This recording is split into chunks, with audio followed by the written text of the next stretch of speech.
Howdy folks, how are we today? How are we? Oh, move my microphone a bit closer. How's the sound, everyone? I've spent all of today just marathoning close enough. That's all I've done. I do go for a job interview in the morning, so I was just like, you know what, no, I'm not in the mood for doing anything until streaming time.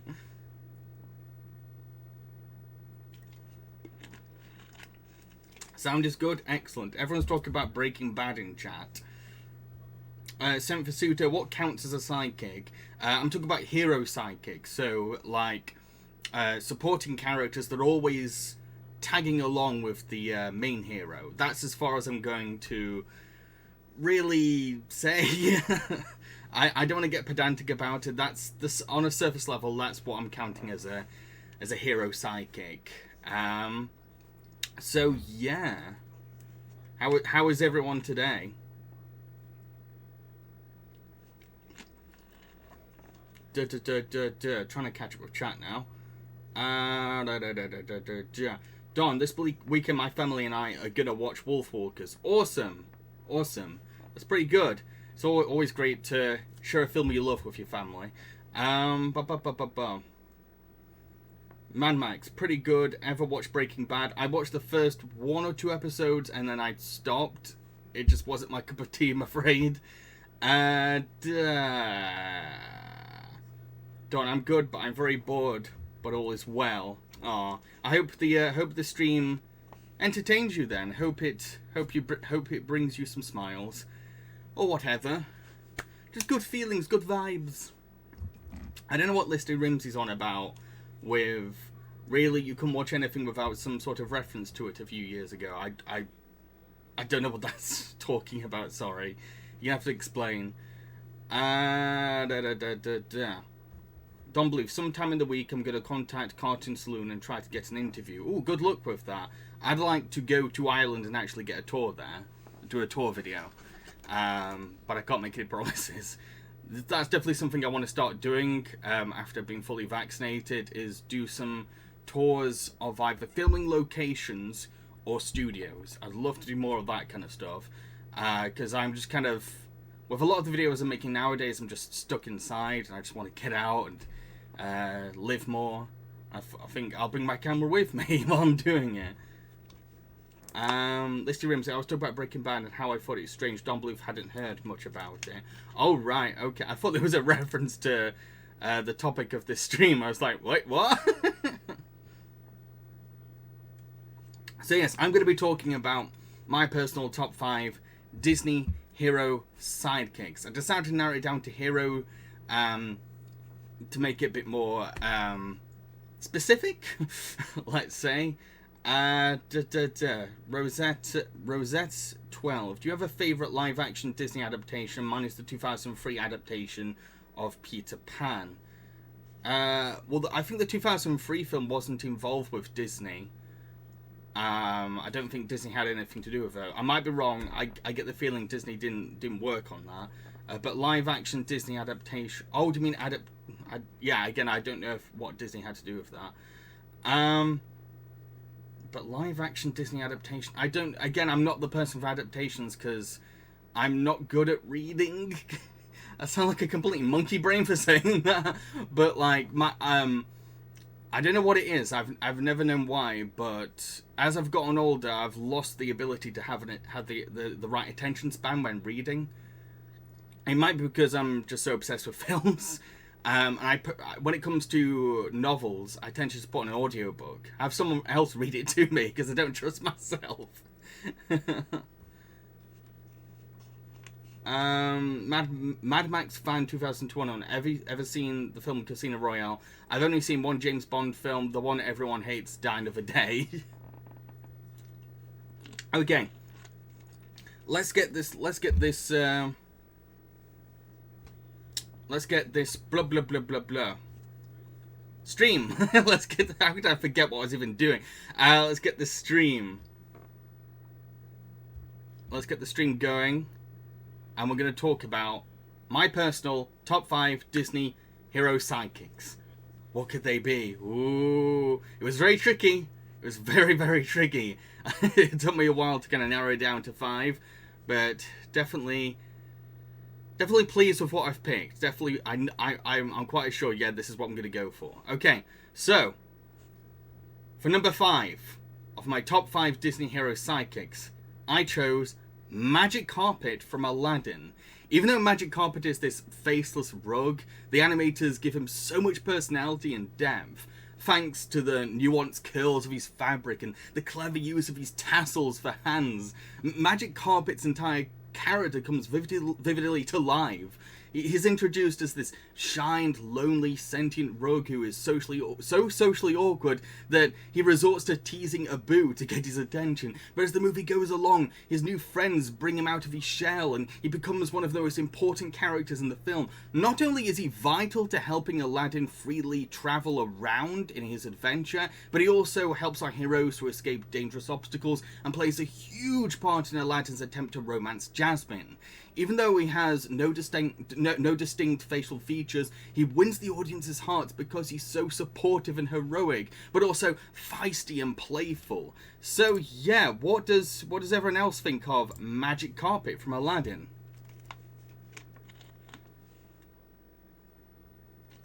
Listy Rimsey, hey Carpet, even the TV show, it had so much personality. I need to revisit the TV show actually.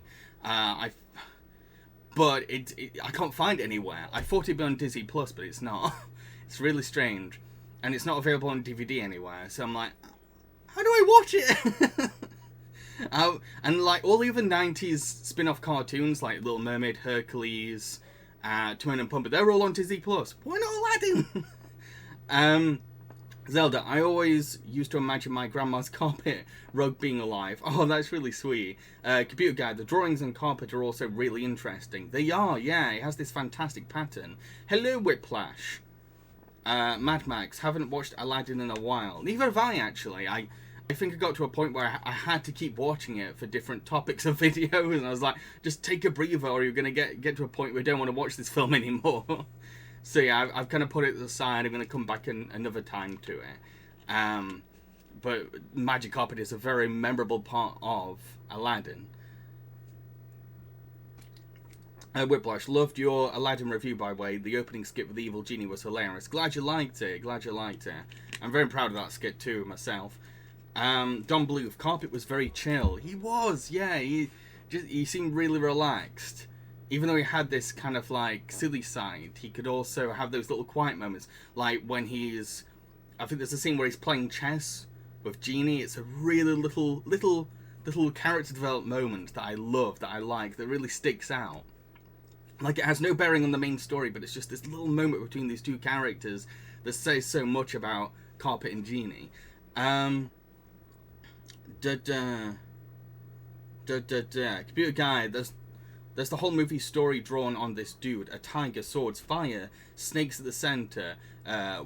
Okay, I never noticed that, so that's really awesome. Zelda, kids can tell what the Magic Carpet is feeling. They can, they really can. Kids immediately connect to the carpet. They don't just see this rug, they see this character. Cursed, my favourite moment from Carpet was when he witnessed Aladdin being found out by Jasmine, and the animation on him was so well done and I could easily guess what he was thinking. Yes! That's a really good sign for fantastic animation, when you can see a character's thoughts without them saying anything, especially when they have no face. Zelda, Aladdin would have been dead without him. Yeah, absolutely. That's how important Carpet is, and sometimes a lot of people neglect to remember that he is incredibly important, even though he's not saying anything, even though he's not got the same kind of like in-your-face personality as the other characters. He's still so integral. Don Bluth, I actually have a Persian design rug in my room. I wished it was magic and it would be my airplane. Oh, that's cute. Suto, seeing a carpet out like a person totally made the movie. Yes, you do see someone there. You see a person there. You see some humanity to this rug. Whiplash, any opinions on the Zack Snyder cut of Justice League and how it compares to the 2017 Joss Whedon cut? I'm not going to be answering questions related to, not related to the topic of the stream, I'm afraid. If you want to know my thoughts on Justice League, and anything DCEU. Me and Viva did a Film Trumps podcast on the DCEU, so head over to there if you're interested.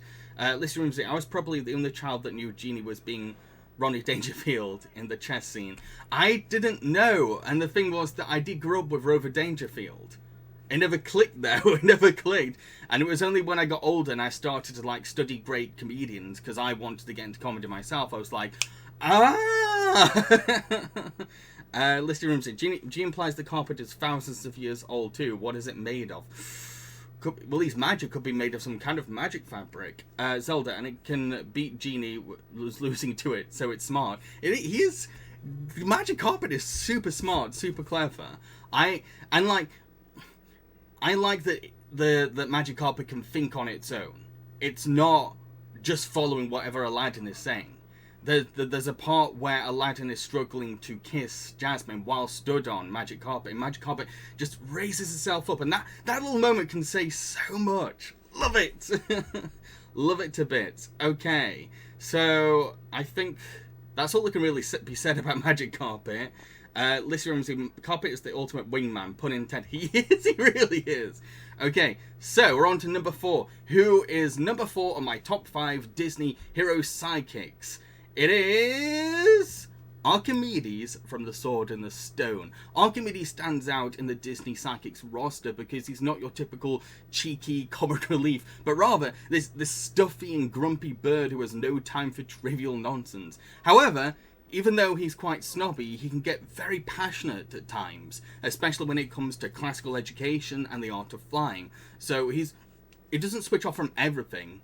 He does interact with the world. I also love the dynamic he has with the other characters. He's this serious, intelligent owl who has been paired up with a bumbling old wizard and a naive little boy. So of course he's going to lose his temper a lot. But it's all in the name of comedy. Hey, there are even times where the joke is on someone else and Archimedes gets to have the last laugh. Oh, and behind his grumpy nature is a bird who cares. When someone is in danger, particularly the vulnerable Arthur, he will step in and become a hero who saves the day. When you take off his defensive mask, he's a very thoughtful and brave owl deep down. So, what does everyone think of Archimedes from The Sword and the Stone?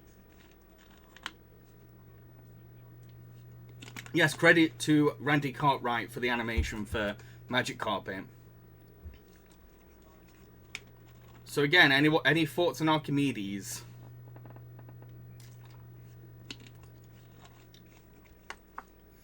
A lot of people are saying they haven't seen the film in years. The bird version of Grumpy from Snow White, technically, but like, I'd say Grumpy is a bit more one note than Archimedes. There's a bit more to Archimedes compared to Grumpy. Listy Rimsey, I was going to name my first kitten after him, but my big sister bullied me into changing. Aww. But yeah, Archimedes is great. When Merlin has his hissy fit, he sticks by Wart and helps him. Yeah. He's got a lot of common sense. He doesn't exactly just. He's not entirely loyal to Merlin. He will step in. Zelda, he pointed out that Madam Mim breaks her own rules, and I love that. I was like, get wrecked, bitch. True, yeah. It's because he's so logical. He can find the holes in all sorts of situations where there's all these clashing egos. Thank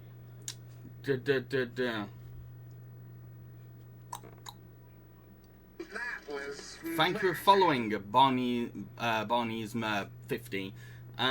Whiplash, when it comes to Aladdin, I think the remake... Oh, so you're talking about something else.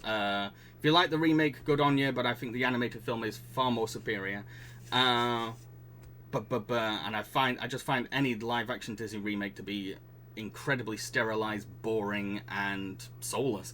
I've said this all before, though. Rosette, he's so jaded that I love that it makes him different than the other sidekicks. Yeah. Again, it's like I said early on. He is very different to the. When you think of like a Disney sidekick, that's not what comes to mind, and I feel like there was a sense of risk behind him because of that. Kabu Guy, Archimedes is one of the funniest characters in Sword and Stone, and the pessimistic opposite of Merlin. Yes, the way he is completely opposite of Merlin's always positive and optimistic, and always looking on the great side of things. Cooper Dude, Sword and Stone is one of those rare cases where I can personally say the book was better. I've not read the book, I'm afraid. I have mixed feelings about Sword and the Stone in general, but I do love it, even though it's not a very eventful film. It's got a lot of charm to it. Cursed, Archimedes has the best laugh I've ever heard. He does, it's a really great laugh. Hey, Barney Zema, 50. Mad Max, every time I hear Archimedes, I can only think of TF2. Oh, I think you mean Team Fortress 2. I've never played that, sorry. I think Archimedes is named after a Greek mathematician, Don Bluth. Whiplash, is it weird that Archimedes is actually my favourite character of the film? That laugh when the toy plane is destroyed gets me every time. It's so... He has that... He gets to have his moment. He gets to indulge in...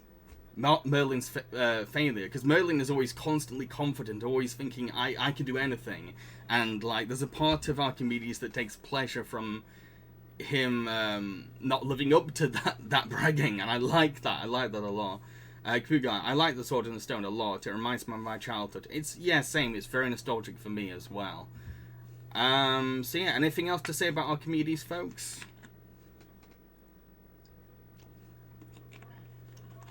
Hi, Nick. Anything else about Archimedes before we move on to my number 3? Computer Guy, the one that discovers the principle about objects and water. Oh, you're referring to the real Archimedes, yeah. Don't believe Sword in the Stone is so medieval. It is set in that era, so of course. Yeah. And that's the thing, that British culture doesn't have much to really offer when it comes to like mythology and stuff. So it's kind of interesting to see Americans' take on it. Whiplash, I'm worried they'll leave Archimedes out of the live-action remake. I doubt it. I highly doubt it. Okay, let's talk about my number 3. My number 5. I can't remember what it was. Sorry, Nick. My number 5 was Magic Carpet. Number 4 was Archimedes. Again. Oh, okay. Someone's got more to say about Archimedes. Zelda. He cares about Arthur's future when he told him not to pull out the sword. He knew he would become king. That he doesn't have any experience. Yes. Again, he's got this great balance of logic and empathy that's so rare to see in a character. But yes, we need to move on to number 3. Hello, weird guy. We need to move on to number 3. So who is my number 3 in top 5 Disney hero sidekicks? It is Maximus from Tangled. I adore Maximus. I like... trying to explain myself here. Okay, so like the Magic Carpet, he has no lines at all, but still... there's a really strong character to him that's illustrated through his expressive face, dynamic movements, and energetic trotting. Disney has a lot of good animated horse characters, and a lot of them did come close to being in this list, but Maximus is the one that's the most memorable and entertaining out of all of them, I think. He's this dedicated steed who doesn't mess around or take the easy way out. If he's assigned a mission, he'll commit to it with the most utmost dedication. It doesn't matter which side he's on, he'll put his heart and soul into what has been asked of him. Even if he's reluctant deep down, you can never underestimate what he's capable of despite his limitations as a horse. But he's not this one-trick pony who like switches off his emotions and is just focused. He has his own pride and honor that he's very protective of. He develops a very loving bond with the kind-hearted Rapunzel, and his comedic childish rivalry with Flynn is constantly hilarious. It's so great, so great. So yeah, any thoughts on Maximus? Big guy, the horse was awesome. When was the last time you saw a horse sword fight? Yes. Rosette, my favourite Disney horse. Aw. Lissy Rimsey, I do like Maximus, but I hate that they dogified him. Animals can be cute / appealing without being dog-like. Archimedes being a perfect example. Yeah, he's a little dog-like, but not too dog-like. I've seen much more dog-like characters like that elephant in George the Jungle. Cursed, yes, yes. Maximus is the best. My mum was definitely a huge fan of him, and he got a lot of laughs out of her. Aww. Weird guy. He kind of reminds me of Abu from Aladdin. Ooh, in what sense? Because like Abu is a lot more cheeky, and isn't a, and you got like how do I explain this? Maximus is very strict, very lenient, and has very strong morals, but Abu is like, I'll just steal this jewel even if it screws everyone over. So I'm kind of curious why you think they're very similar. Nick, Maximus was hilarious. He's a perfect example of visual humor. There's so much expression from him, and you don't need any words to convey any of his emotions or thoughts. He's just a silent riot. Yes, that sounds like a band name. Awesome. Silent Riot. Whiplash. Maximus was funnier in the film than in the show, as great as the show still is, though. I've not seen the Tangled show, I'm afraid. Don Blue, for me, in the middle, I found him a bit annoying, but I started to like him when the climax hit. Cursed, also him wagging his tail like a dog when Rapunzel tames him just melts my heart. Aww. Yeah, it's a really cute moment, that. Zelda, Granddad always loved Max, and my cousin's favourite moment is when he was shredding the wanted of Flynn, the wanted sign. Guys, speaking of him sword fighting, his animation was quite impressive too. Shout out to Glenn Keane, Mark Smith, and Jim Kin, the animators. Yes, a lot of credit to them. Well done indeed. Weird guy, probably just because he never talks. Abu kind of talks though. Abu just has his own kind of language, I think. I'd say he's more noisy than Maximus as well.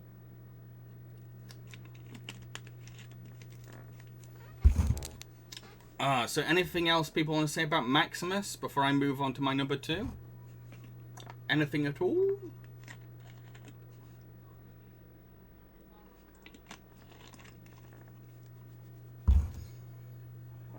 Yeah, like I was saying, Abu is very vocal.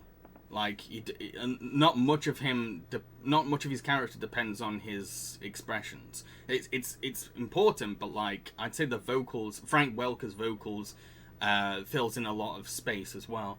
Apples. Zelda, he's a great horse that you want to keep because he's loyal as hell. Yeah. Once he picks a side, he is dedicated to that particular side. List rooms with Frank Welker, king of animal gibberish. That's technically, yeah. If you can hear like a kind of voice, it's usually him. Or kind of sounds. It's so hot in England right now. So hot. That's why I'm constantly drinking water. And I've had to turn my fan off so that you don't hear throughout the whole stream. So yeah. I don't think anyone else has got anything to say. Anything else to say about Maximus? So shall we move on to number 2 of my top 5 Disney hero sidekicks? It is. My number 2 is Baymax from Big Hero 6. I've mentioned before that I love AI robots, and Baymax is a great example of why. What I love about sentient technology is the philosophical questions that they can raise. How much of an AI machine is thinking by itself? Can humans bond with them? Are their feelings real? What's a human programmed command, and what's part of their own conscious coding? Stuff like that really fascinates me.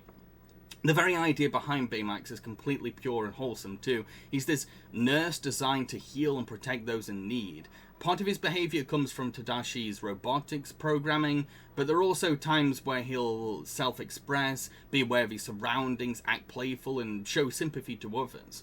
The fact that Hero can alter his coding to make him become everything he's not is also an interesting way of exploring AI ethics. A dark side to robotics that the film isn't afraid of diving into.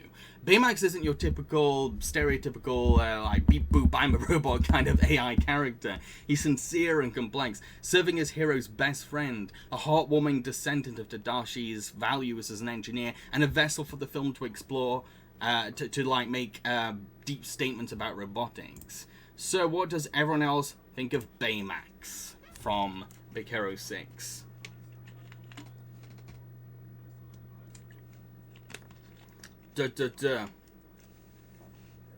Mad Max, Baymax is the thick bot. Yeah, Baymax is so funny. He is hilarious, and he's got his own distinct kind of humor as well. It's very cute humor, but not in a cheesy way. In a very flat, nothing flat, but it's kind of dry. It's hard to explain, but Baymax's humor. Like, he only gets particularly cartoony when he's losing battery and has that whole drunk scene, which kills me every single time. Whee! Weird guy. Funny to think he is a walking, talking marshmallow. Yep. Computer guy. Baymax. He's cute, lovable, and also very scary if used unwisely. With the Silent Sparrow music to support that scene. Nick, I love Baymax. His curiosity and human interaction, unconditional loyalty to hero, and hidden moral compass makes him so lovable. Zelda, his concern towards Hero after losing his brother is so heartwarming. It is. It's adorable. Like, he goes to extra lengths. He doesn't just do one thing to help Hero's grief. He's like, okay, what else can I do? I'm not just gonna hug you. I'm gonna think, what are these other kinds of things that humans do to help them get over grief? How can I heal Hero? I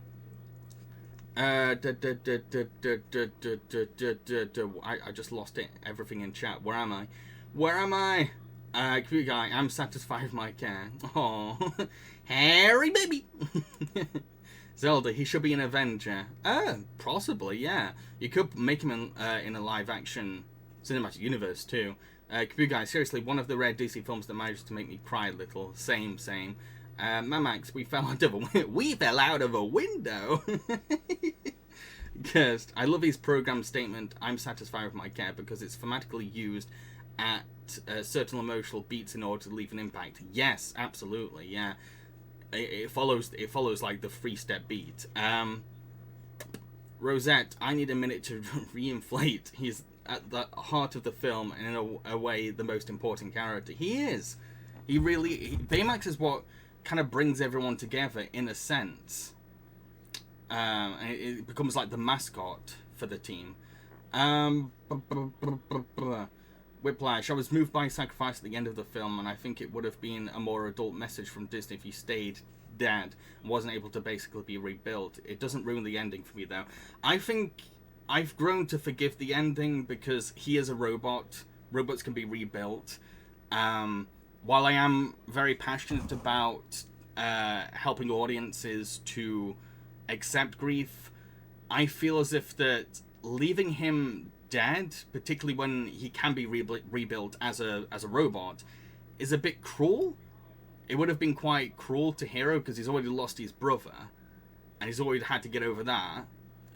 So yeah, I've mixed feelings, but overall I think they're quite positive. Computer guy, he's also Tadashi's substitute to Hero during the film. The last project Hero's brother worked on. He's almost like he's like a ghost of him. Cooper Dude, Scott Adsitt's voice helps bring an extra layer to Baymax, helping show the sympathetic and caring side. Hard to believe it's the same actor who played the dad in Moral Oral. I've not seen Oral Moral, I'm afraid. But yeah, Scott's voice is great. It really is. Because the thing with like robot voices is that when people audition for them, they tend to just go, I am a robot kind of voice. And like, you could do so much more with it and have it still sound like a robot. And I think Scott nails that. Weird guy. He's also fun to draw. He is. And like, anyone can kind of draw him because he has a very simple design, and simple doesn't always mean bad. He's instantly recognizable. Computer guy, in Japanese, that sentence translates to "I'll be alright now." Genesis translation, if you ask me. Oh, genius. Sorry if I've read that as Genesis. Oh, bless you be as passionate as you want about Big Hero 6, computer guy. Go for it. Zelda, I'm not sick, I'm a robot, but he eventually learns expressions.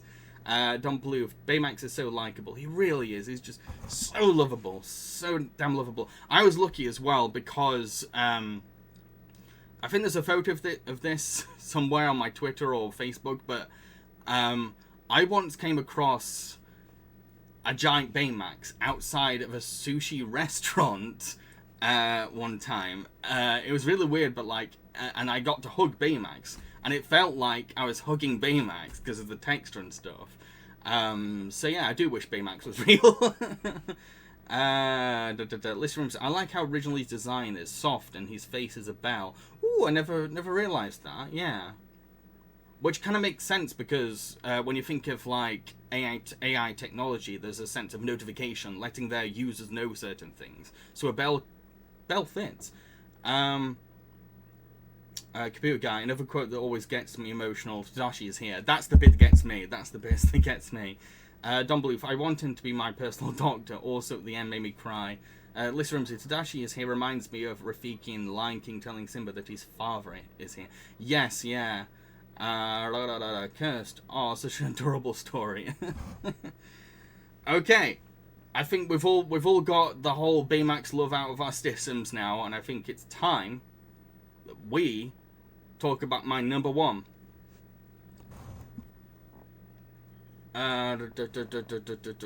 Wait, I'm confused. What you're saying, 14 Con? Oh, don't another animated robots like Optimus Prime and the Iron Giant. I don't know what you're talking about, sorry. Don't believe he's also like a guardian robot angel. He is. He's very angelic. Yes, we're at number one. These usually take about 45 minutes to an hour, so it's pretty typical. Plus, I've got a lot to do after the stream, so I didn't want to take too long. And I like these streams to have a bit of a rhythm to them. I like to keep keep going. So that because some people just want to hear my basic thoughts and move on. But what I like the most about these top 5 streams is just hearing your side of things and hearing what you can add to my verdicts. Okay, so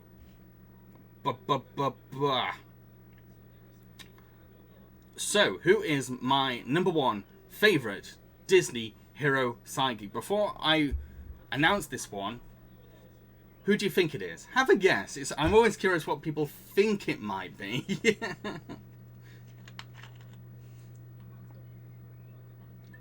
How well do you know me? Oh, 40. What I meant to say is that, like Baymax, they're kind, loyal, and sweet. Optimus Prime and Iron Giant. Yes. Yes, absolutely. That's what makes robot characters iconic, is that they find that they're... Being a robot is a big part of them, but there's still a lot to connect to emotionally.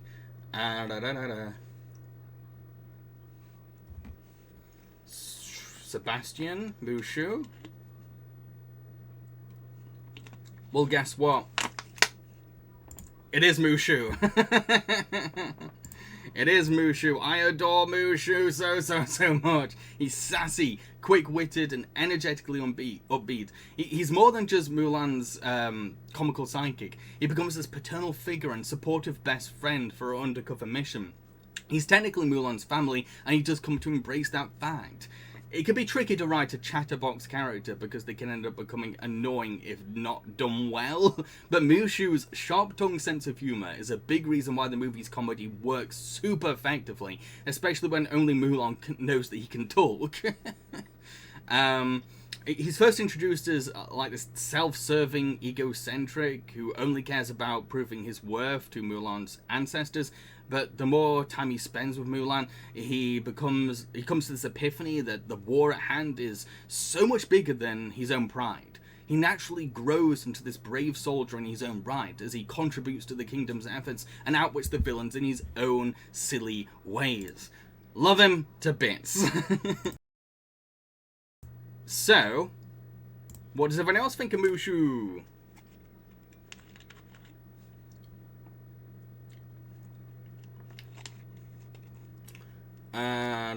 Zelda, hell yeah, I guessed it. Rosette, I love him. 14 Khan, he is voiced by Eddie Murphy. Another good reason why he's great. Eddie has a fantastic voice. That's perfect for chatterbox characters. Mad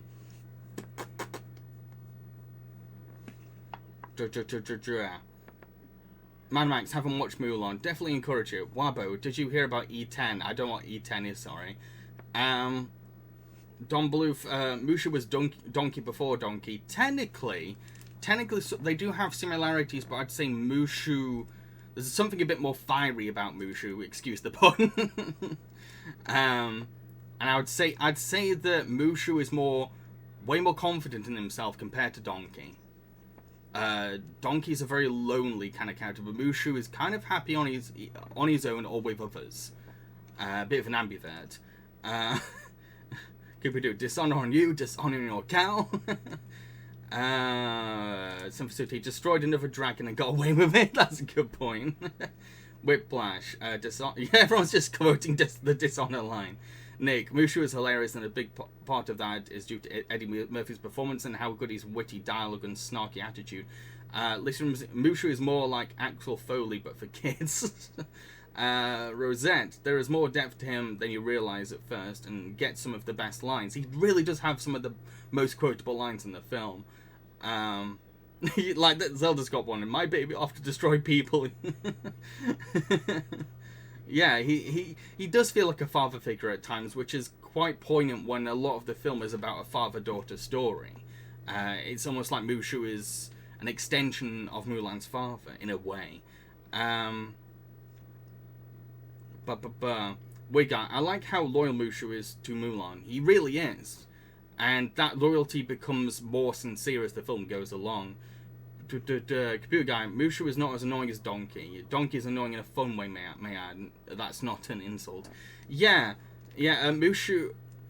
It's hard to explain why Mushu is... I think it's because Donkey's... the annoyingness of Donkey is such an emphasis on his character that you don't really think about Mushu being intentionally annoying. Mushu's only kind of annoying to Mulan, because Mulan is... Mulan's trying to take this seriously. Don Bluth, here's the light from Mulan. Aw, that's sweet. Listy Rimsey, a moment of silence, please, for how dirty they did the character in the terrible video sequel. Oh, yes, definitely. When I put Mushu as my number one, it does not mean I'm counting his sequel portrayal. He is awful in the sequel. He's the worst thing about the sequel.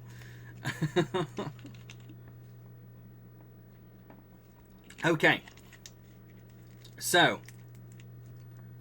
before I head off, I'd like to ask you all, who is your number one favorite Disney hero sidekick? Who would you put as your number one? Not your whole top 5, because I can't go through all of them for everyone. Just your number one. My Max says Sebastian. Oh, can you let me know why as well? So let me know who is your favorite Disney hero sidekick and why. Whiplash, I can't believe they were able to force Eddie Murphy back to voice that Drake video sequel. They didn't. Eddie Murphy didn't come back for Mulan 2. It was a white guy, some random white guy that did an Eddie Murphy impression. So, yeah. Don Bluth, mine is Timothy from Dumbo. Ooh, he came close, I'll admit that. At the beginning when I started doing the list, I was like, maybe. Weird guy, probably Archimedes. Okay. Good guy. Oh, I'll need a little time to think about that one, though. Zelda, does Pip count? Can you remember who Pip is? Listen, I've forgotten every film I've ever seen now that you've asked that. This is why I tend to, I go through the... Whenever I'm doing a character list, I go through all the films, and I'm like, okay, who can I remember from each of these films? Because there's a lot.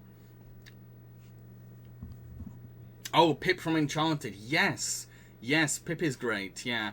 But I didn't want to count films that were not produced by Walt Disney Animation. Yes, Enchanted's animation was not done by Disney Animation's own studio. It was done by, I think his name's James Baxter.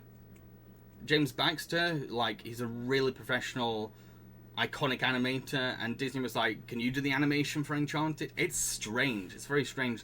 So technically, Enchanted doesn't count for, if we're going to get pedantic and say what my rule was. My rule was any film from Walt Disney's main animation studio. Mad Max, Sebastian, because of how likable he is. Yes, he is very likable. One more thing about Pip from Enchanted. He's voiced by Kevin Lima, the director. And Kevin Lima also directed Goofy Movie, 102 Dalmatians, and co-directed Tarzan. So yes, Pip's voice is Kevin Lima. Whiplash, my favourite psychic is Flounder. Not only is he adorable, but he works off Ariel so well. Best Disney friendship in my opinion. They do have a really great dynamic, yeah. really, it's a very sweet, loyal friendship between them both. Zelda, he knows that he's tiny, but he does try to protect Giselle nonetheless. Yes, yeah, absolutely. We got probably Baymax in my case, and James Baxter is a legendary animator. It's quite sad that not many people know that James Baxter's studio was behind Enchanted's animation, and everyone just quickly thinks, oh, it's Disney's own animation studio. It's like, no, James Baxter did it. We don't know why, but it was him. Cursed, I think Cheshire Cat is my favourite sidekick, if he counts as a sidekick. Yeah, I'd say he counts more as a sidekick in the live-action film. In the animated film, he's more of a side character. I don't know how to... Alice in Wonderland is a very nonsensical film, so it's really hard to attach character structure to it. Lazy Rim's not sure if it counts as a sidekick, but Wilbur from Rescuers Down Under. See, it was tricky for me because I wanted to put Wilbur there, but it didn't feel right, because Wilbur is technically... He's a comic relief, but I wouldn't say he's a sidekick, because he's not always with the heroes. And if I remember right, he's not in much of the first Rescuers. So yeah, that's why I didn't put him on my list. I would have definitely, because I love Wilbur to bits, and I love John Candy in Rescuers Down Under. Nick, my favourite sidekick is the genie from Aladdin. He's also who I consider the most iconic sidekick Disney created. Robin Williams' performance, the pop culture references, the visual gags and impressions make him so unforgettable. I found it difficult to consider him a sidekick. That's the thing. I'd say he's more prominent in the film. I think he's a bit too prominent in the film to be just the sidekick of the hero. I feel like it's I don't know what the word is, because he's not a protagonist. It's kind of like it's weird, it's strange, but that's the reason I didn't put Genie on my list, is because I didn't really see him as a sidekick.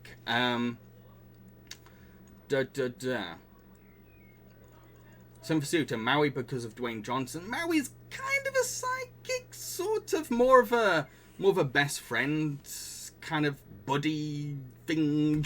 I don't know how to explain it. Sidekick is a really tricky thing to kind of like narrow down, I think.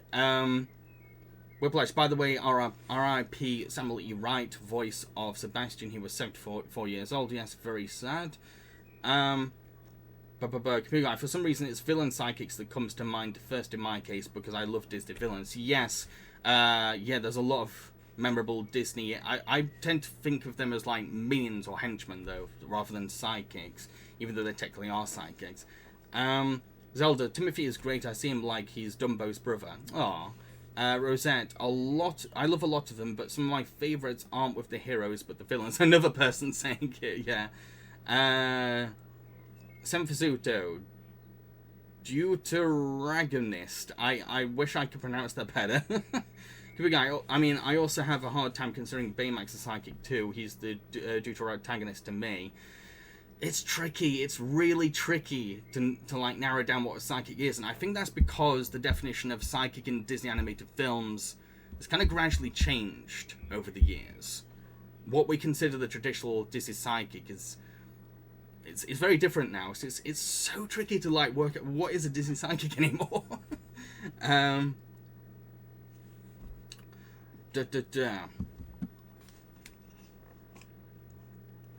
Louis from Princess and the Frog. Yeah, he's definitely a psychic. Yeah, that's an easy one to narrow down. When I'm saying which I think are psychics or not, that's not me trying to say no, you're wrong. That's just I'm trying to explain how I narrowed things down in my head to the best that I could.